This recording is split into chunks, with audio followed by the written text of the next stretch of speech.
And kay luto naman ang atong inununan. Unya na tong chicken head na nabukits. Diba? Wala, ni-give up ako ang mahiwagang sinilas.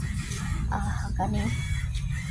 Ako na to ditong hawanan gamay guys para kung mag-uwan o kuso, dili siya mo ilistag sinilas. Okay. Ako tol naman to. Okay. Kuyaw kay naibitin dire oh.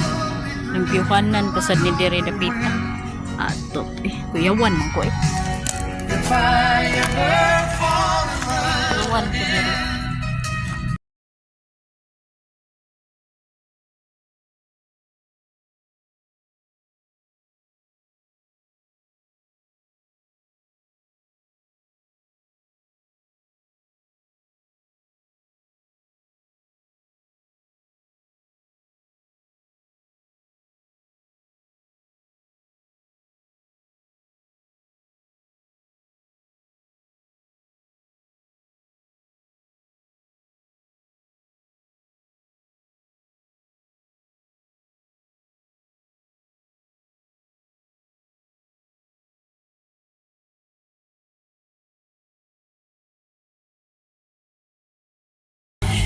Is hawan hunya na lang ko dito guys, kuyawan ko murag na jud bitin, feel na ko na jud na bitin diha, kuyawan ko ana nilang sa at least clear na dere dapit.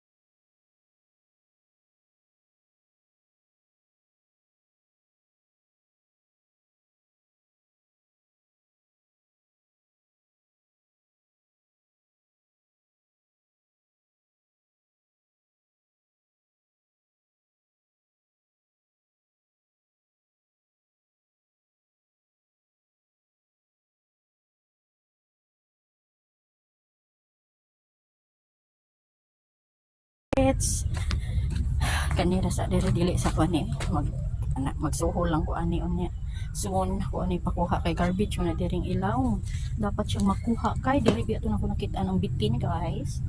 So yes, para mo ra siya ma-plain gamay, daghan pa kaming garbage diha nga ipapagawas every Saturday, and that side over there also needs to be cleaned up, but I don't want to force myself going in there alone kay feel na ko na jud mga nagtago dito nga mga bitin kay grabe kaysa lang siya guys. So that's it for today. At least I done a little bit. Diri ang agianan sa tubig. At least nahawan-hawan ako kamay. But not too much. At least it's okay.